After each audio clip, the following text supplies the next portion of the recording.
삭개오의 구원, 이 삭개오의 구원은 언제나 저에게 뭔가 조금 개운치 않은 기분이 들게 하는 구원입니다.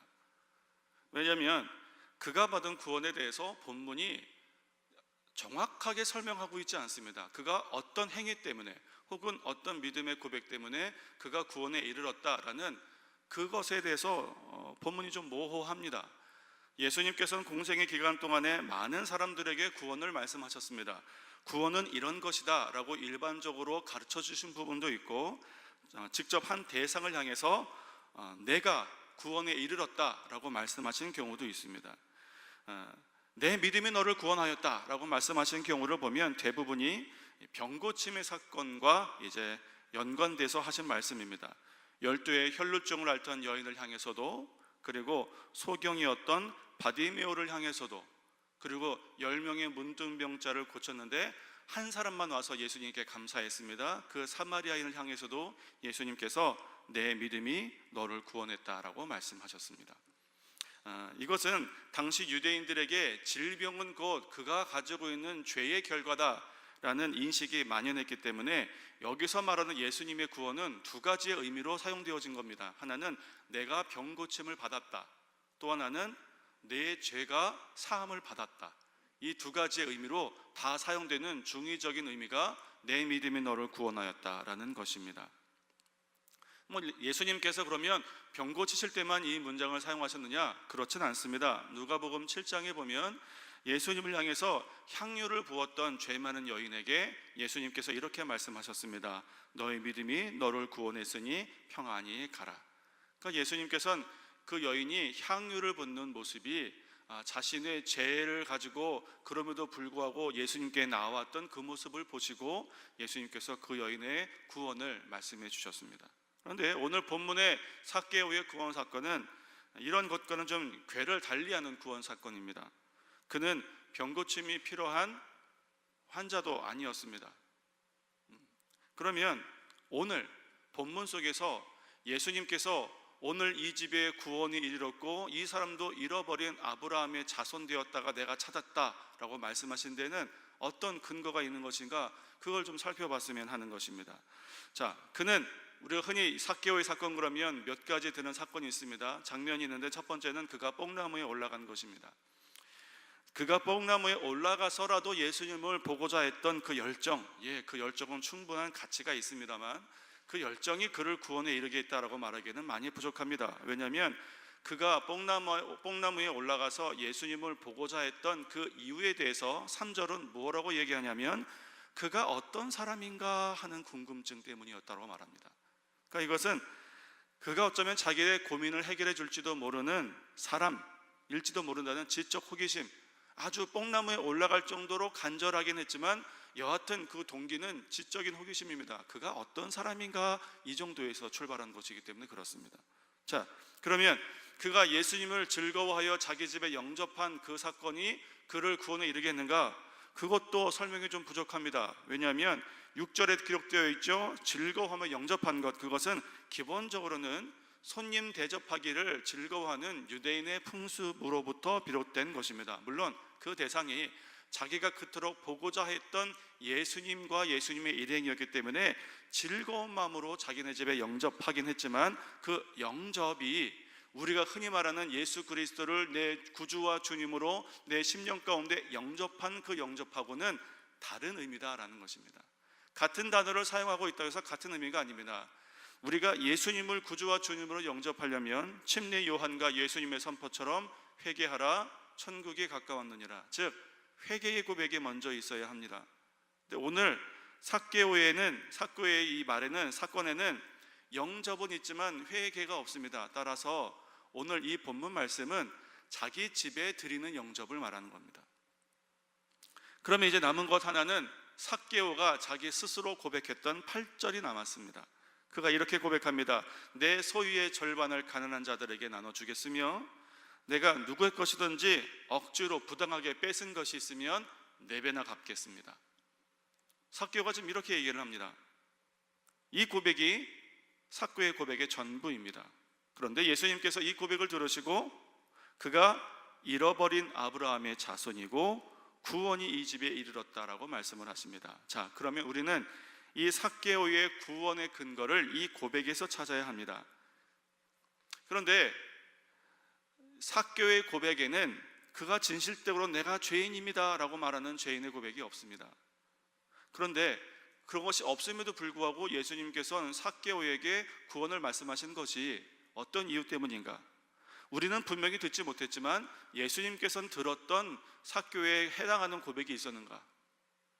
아니면 매우 조심스러운 얘기입니다만 속죄의 과정 없이 그냥 재물이 많은 사람은 자기의 재물을 나누고 베풀면 하나님께서 그것을 구원에 해당하는 그 정도의 가치로 인정하시는 것인가? 그렇지는 않을 텐데 말입니다. 예수님께서 삭개오에게 아브라함의 자손이라고 말씀하시는 것은 하나님께서 창세기 15장과 17장에서 아브라함과 맺으신 은혜 언약의 자손이라고 말씀하시는 겁니다. 이것이 아브라함의 자손이라는 뜻입니다. 하나님께서 창세기 15장에 아브라함에게 나타나십니다. 그래서 로마서 4장에 이렇게 기록되어 있습니다. 4장 13절에 아브라함이나 그 후손에게 세상의 후사가 되리라고 하신 언약은, 여기서 언약이 은혜 언약입니다. 율법으로 말미암는 것이 아니요 오직 믿음의 의로 말미암은 것이라.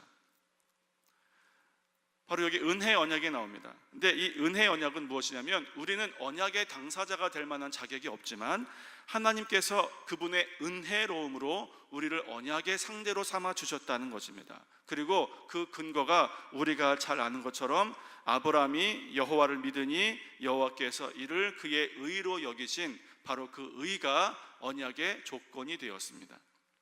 하나님께서는 이 믿음을 보시고 이 믿음을 단보로 아브라함을 의롭게 여기시고 언약을 체결하신 것이 15장의 내용입니다. 그래서 15장의 9절부터 17절까지의 내용은 그 은혜를 예표하는 표징으로서 재물을 반을 가르고 하나님께서 거기를 지나가신 장면이 기록되어 있는 겁니다. 이것만으로 본다면 우리는 매우 가볍습니다. 왜냐하면 믿음이 의가 되었다고 말하기 때문에 그렇습니다. 그런데 17장에 하나님께서 다시 한번 아브라함에게 나타나셔서 언약의 내용을 다시 한번 확인하십니다. 무엇이냐면 너의 자손이 열국에 번성하게 될 것이라는 그 언약의 내용을 다시 확인하시는데 그 조건을 갱신하시는 장면이 나옵니다. 어떻게 조건을 갱신하시냐면 17장 1절에 아브라함이 99세 때에 여호와께서 아브라함에게 나타나서 그에게 이르시되 나는 전능한 하나님이라 너는 내 앞에서 행하여 완전하라. 이렇게 언약의 조건을 갱신하십니다. 어떻게 갱신하시냐면 내 앞에 행하여 완전하라. 이렇게 조건을 갱신하십니다.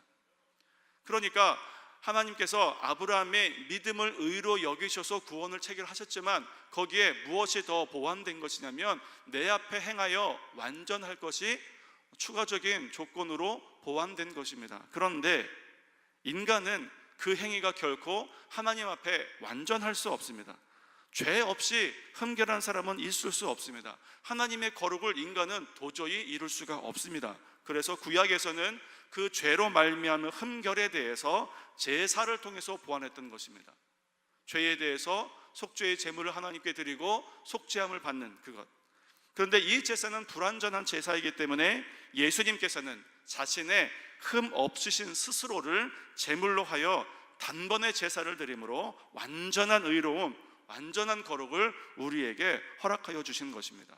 이것이 복음이고 이것이 은혜 언약이고 이것이 아브라함의 자손이 된다는 의미입니다. 믿음을 의롭게 여기시는 의로움, 완전한 행위, 다른 말로는 칭의와 성화, 이 두 가지가 은혜 언약의 내용이고 우리가 누리는 구원의 두 기둥입니다. 그러니까 우리는 칼빈 그러면 칼빈주의 그러면 성도의 견인만 말하는데 칼빈이 그가 저술한 기독교 강요나 그가 저술한 주석서들을 보면 그가 얼마나 많은 성화에 대한 가치를 수없이 많이 반복했는지 모릅니다. 그러니까 우리는 우리가 한번 구원받았으면 우리는 안심해도 된다라는 것과 그 은혜를 누림과 동시에 내가 내 삶 가운데 하나님께서 기대하시는 성화를 부지런히 이루어야 한다는 노력이 우리에게 마땅히 같이 있어야 한다는 겁니다. 자, 오늘 본문에서 예수님께서는 이런 삭개오에게 이런 의미를 담은 아브라함의 자손임을 인정하셨고 그의 구원을 선포하셨습니다. 자, 그러면 오늘 본문의 고백 속에 어떤 믿음의 고백이 담겨 있길래 예수님께서는 그의 고백을, 그의 구원을 인정하셨는가? 자, 오늘 본문을 좀 집어두시고 레위기를 좀 가보도록 하겠습니다. 일단 레위기 5장을 찾아서 펼쳐주시면서 제 이야기를 들으시면 되겠습니다. 레위기 4장부터 레위기 6장 7절까지는 속죄제와 속건제 제사에 관해서 기록하고 있습니다. 우리가 보고 있는 성경의 장절 구분은 성경의 기록 연대보다 훨씬 뒤에 이루어진 것이기 때문에 구약학자들은 구약의 본본을 연구할 때 소위 의미단락이라는 것을 정하는 작업을 꼭 했습니다. 의미단락. 레위기 5장을 펴시면 되겠습니다. 이 의미단락이라는 것이 무엇이냐면 그 의미나 가치가 완성되기 위해서 꼭 같이 다루어야 하는 본문의 범위를 정하는 작업이 의미단락입니다. 그리고 같은 의미단락 안에 있기 위해서는 몇 가지의 조건이 있습니다. 특정한 접속사를 사용한다든지 특정한 단어가 반복된다든지 몇 가지의 조건이 있는데 그 조건에 비춰보면 레위기 4장 1절부터 레위기 6장 7절까지가 분명히 속죄제와 속건제라는 다른 제사를 이야기하고 있음에도 불구하고 이것이 같은 의미 단락 안에 속한답니다. 이 말은 무엇이냐면 속죄제만 얘기해서도 안 되고 속건제만 얘기해서도 안 되고 속죄제와 속건제를 같은 무게와 가치로 얘기해야 마땅하다. 이것이 구약학자들이 이해하고 있는 겁니다. 그래서 레위기는 물론 속죄제와 속건제를 설명하기 위해서 구분해서 말하고 있지만 속건제가 기록된 많은 구약의 본문은 속죄제가 같이 겸하여 등장하는 것들을 보게 됩니다. 두 구절만 예로 들어보면 열왕기하 12장 16절은 이렇게 말합니다. 속건제의 은과 속죄제의 은은 여호와의 전에 드리지 아니하고, 에스겔서 46장 20절은 그가 내게 이르기를 이는 제사장이 속건제와 속죄제의 희생을 삶으며, 이렇게 기록합니다. 그러니까 속건제만 따로 기록하기보다는 속죄제와 속건제가 마치 한 쌍이냐 같이 등장하게 된다는 겁니다. 이것은 우리의 구원에 있어서 칭의와 성화가 반드시 같이 있어야 되는 것처럼 구약시대의 죄 사함에 대해서는 속죄와 속건이 반드시 같이 드려져야 비로소 정결하게 되었다는 것을 말하고 있는 것입니다. 자, 그럼에도 불구하고 구약학자들은 왜 의미단락상 같은 본문 안에 있음에도 불구하고 속죄제와 속건제를 따로 구분해서 속건제를 연이어서 설명했는가? 그것은 속죄제의 중요도 때문에 속건제가 묻히는 일이 없게 하기 위해서 선명하게 구분해서 설명했다라고 말하고 있는 겁니다. 자, 지금 레위기 5장을 펴고 계시죠? 14절을 보겠습니다. 레위기 5장 14절부터 6장 7절까지가 속건제에 관한 이야기입니다. 그 중에 레위기 5장 14절부터 마지막 19절까지는 하나님께 대한 속건제 규례입니다. 그리고 레위기 6장 1절부터 7절까지는 사람에게 대한 속건제의 규례입니다. 속건제가 가지고 있는 독특한 특성, 본문을 한번 눈으로 쭉 보시면 아실 텐데 집어두고 계속 보시겠습니다. 자, 속건제가 속죄제와 구별되는 독특한 특성은 두 가지입니다. 하나는 받으시는 제물의 특성이 있습니다. 자, 본문을 보시면 속건제에 하나님께서 받으시는 제물로 오직 하나만을 기록하고 있습니다. 본문을 보시면 그 한 가지가 무엇인지 금방 찾을 수 있습니다. 속건제에는 오직 순양만을 사용합니다. 일반적으로 구약의 제사에는 양과 소와 염소의 암수가 고루 사용됐습니다. 그런데 그 중에 속건제는 오직 숫양만을 가지고 제사를 드리게 규례가 되어 있습니다. 이것은 하나님께서 속건제를 다른 제사, 특히 속죄제와는 분명히 다른 제사로 받으시겠다는 의미입니다. 그러니까 속죄제에 뭉뚱그려지거나 생략되는 것이 아니라 반드시 속죄제와는 구별되는 가치와 의미를 가진 제사로 반드시 속건제를 구별된 제물로 드려라, 이 뜻이 거기에 담겨져 있습니다. 자, 두 번째는 속건제가 갖는 특징이 있습니다. 속건제는 다른 말로 배상제라고 합니다. 배상제. 배상제는 무엇이냐면, 내가 하나님이나 사람에게나 죄를 범했으면 하나님께 제물을 가지고 나와서, 순양 제물을 가지고 나와서 하나님, 제가 죄를 지었습니다, 이 제물을 받으시고 저를 용서해 주세요가 아니라, 그 전에 반드시 무엇부터 하라고 하는 것이냐면, 그 죄로 말미암아 입은 피해에게 5분의 1을 더하여서 하나님의 성물에 대해서라면 제사장에게, 사람에게 대해서라면 그 사람에게 반드시 그 피해에게 5분의 1을 더해서 배상하고, 그 다음에 순양을 제물로 하여 하나님께 제사를 드리라. 이것이 속건제가 가지고 있는 의미입니다. 제가 반드시 말씀을 드리는데, 하나님께서는 속죄제와 속건제를 같이 받으시고 이 두 가지가 같이 온전히 드려져야 사람이 온전하게 흠없이 정결하게 되는 제사를 드린 것입니다. 그러니까 반드시 우리는 속건제의 삶도 살아야 하는 것인데, 이 속건제의 배상이라는 것이 단순하게 금전적인 피해만을 의미하는 것이 아닙니다. 속건제의 정신은 무엇이냐면, 진정한 속죄, 진정한 회개란 내가 범하여 피해를 입거나 상처를 받은 그 대상에게 먼저 가서 그 책임을 다하고, 그 다음에 하나님께 나와서 제사를 드리는 것이 순서라고 말하고 있는 것입니다. 가끔 신문에 보면 이런 기사 나오는 것이 있습니다. 어떤 누군가가 불법을 행해서 한 수십억의 피해를 끼쳤습니다. 잡혔습니다. 근데 벌금이 고작 수억에 불과합니다. 그러면 우리는 그런 기사를 읽으면 이건 좀 아니다 싶은 거예요. 이거는 불법을 행하라고 하는 얘기네 라고 이해가 되기 쉽습니다. 왜냐하면 그 죄로 말미암아 끼쳐진 피해액이 수십억인데 내가 내는 벌금이 수억이라면 나머지는 나의 유익이 되는 것 아니겠습니까? 제가 물론 자세한 법리적인 이해는 잘 모르겠습니다만, 이것은 결국 그 작은 만큼의 벌금을 내고 그가 피해를 입은 무수히 많은 사람들의 피해에 대해서는 오히려 면책을 주는 꼴이 되어버리고 마는 겁니다. 하나님의 사람은 이렇게 살아서는 안 됩니다. 하나님께서 분명히 말씀하신 속건제의 정신이란 무엇이냐면, 하나님께 나와 예배하기 전에 먼저 그 대상에게 가서 반드시 합당한 배상을 하고 죄책에 대한 책임을 다하고, 그 다음에 하나님께 예배를 드리라는 겁니다. 이청준의 단편 소설을 영화한 밀양이라는 영화가 2007년도에 나온 적이 있습니다.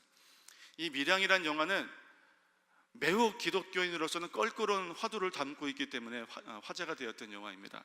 간단하게 말씀드리면 이렇습니다. 한 여인이 교통사고로 남편을 잃었습니다. 그래서 어린 아들과 남편의 고향인 밀양에서 정착하게 됩니다. 근데 궁색한 처지로 보이는 것이 싫어서인지 돈이 있는 척을 이 여인이 합니다. 그런데 그 있지도 않은 그 돈 때문에 누군가가 그 아들을 유괴를 합니다. 그리고 결국은 그 아들이 유괴범에게 죽습니다. 남편도 잃고 아들도 잃었습니다. 이 여인이 그 아픔과 괴로움을 신앙으로 극복해냅니다. 그래서 장면을 보면 자기의 아들을 살해한 이 살해범을 용서해 주기 위해서 교도소로 꽃다발을 들고 찾아갑니다. 그런데 딱 만났는데 이 살해범의 표정이 너무 평온한 겁니다. 그래서 안색이 참 좋으시네요 라고 했더니 그 범인이 한 대사가 이렇습니다. 하나님이 이 죄 많은 놈에게 손 내밀어 주시고 죄의 죄를 용서해 주셨습니다. 영화 밀양에 보면 그 여인이 그 말을 듣곤 꽃다발을 집어던지고 기절해 버리고 맙니다. 여기에 우리 불편한 신앙의 민낯이 있는 겁니다.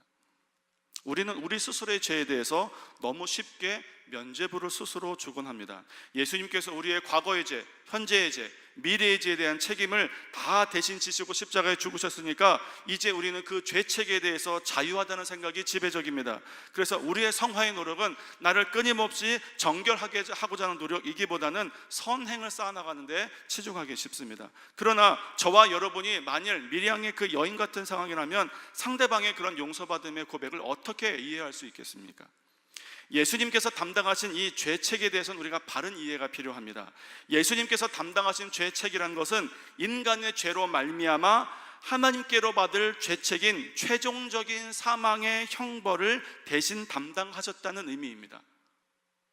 하나님께서 택하셔서 예수 그리스도의 피로 속죄함을 받은 이들은 이 사망의 죄책으로부터 자유합니다. 이것이 옳습니다. 그러나 택함 받은 참 성도라면 살아가는 동안에 이루어야 하는 성화의 과정으로 감당해야 하는 속건제적인 보상에 대해서 책임을 다해야 합니다.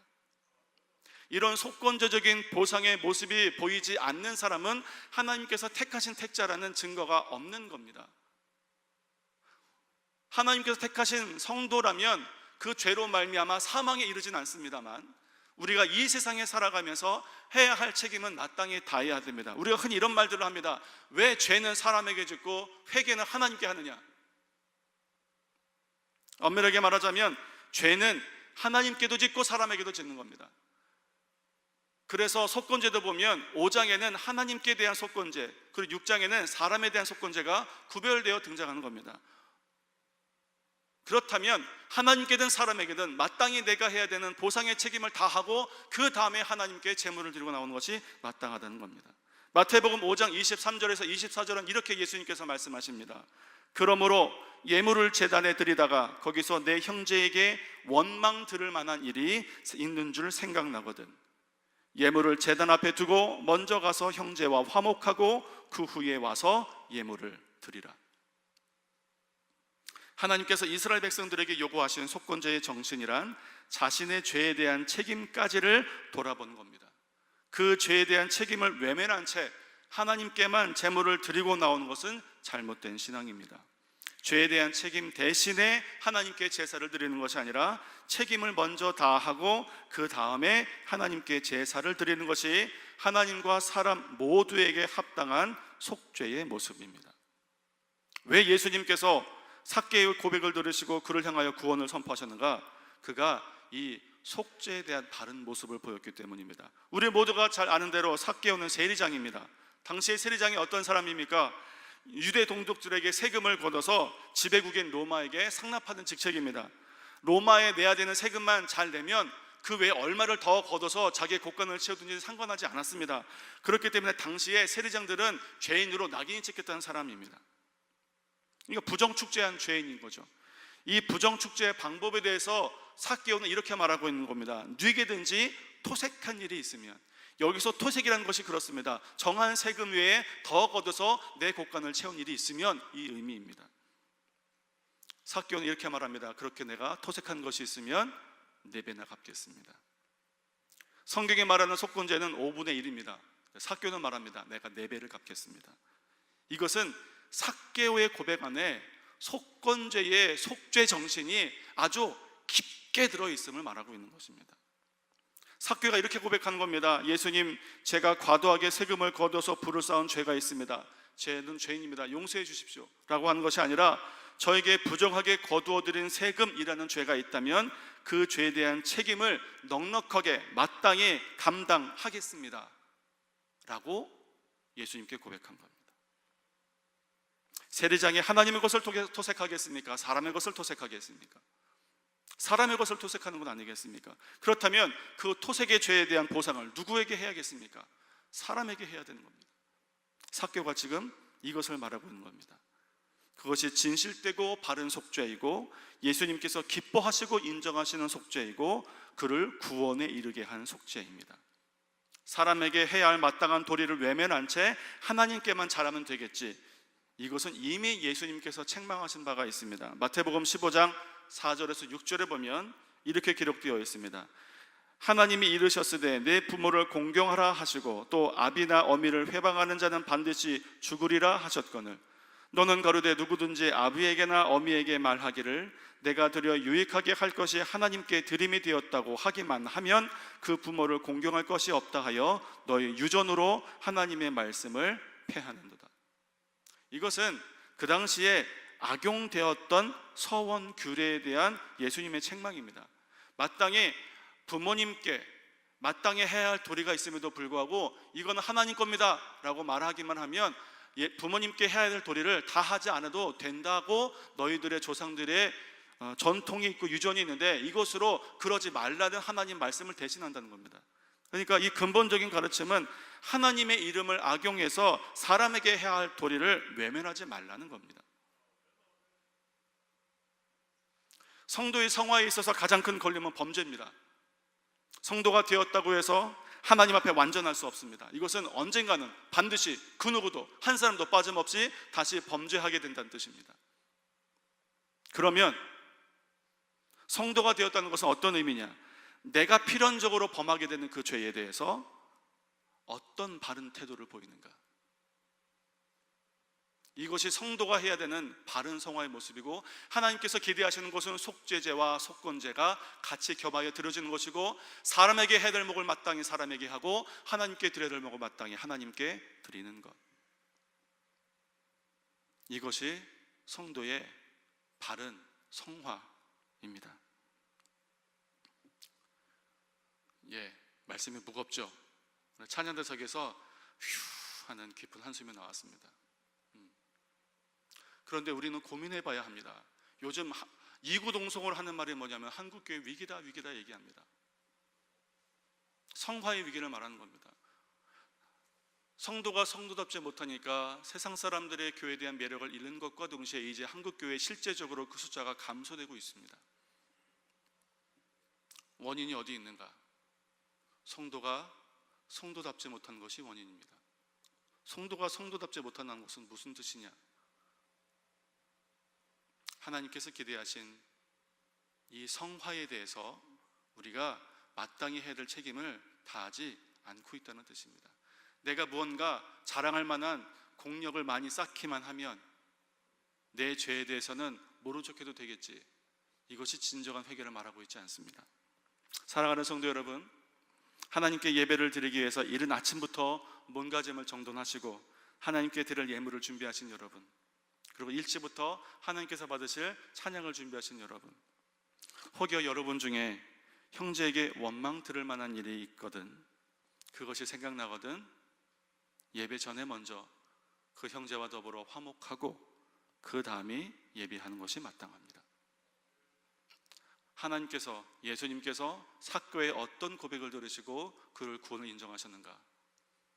그가 자신이 죄에 해당하다고 생각되는 것이 있다면 마땅한 책임을 지고 그리고 하나님께 나오겠다고 한 그 고백이, 그 속건제의 정신에 충실한 그 고백이 예수님으로 하여금 삭개의 구원을 인정하게 하신 겁니다. 예수님께서 삭개의 고백을 기쁘게 받으신 것처럼 형제와 이웃에게 해야 할 마땅한 도기와 책임에 최선을 다하는 우리의 모습을 하나님께서 참된 성화로 인정해 주실 줄 믿습니다. 혹여 이 시간 함께 좀 기도하실 텐데,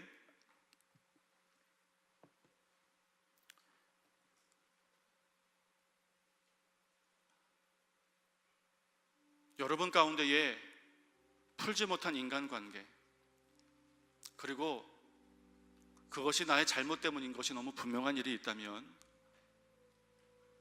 더 이상 주저하지 마시고, 내가 그거 하나쯤 모른 척해도 내가 더 하나님께 열심히 하고 충성으로 봉사하면 하나님께서 봐주시겠지 라고 생각하지 마시고,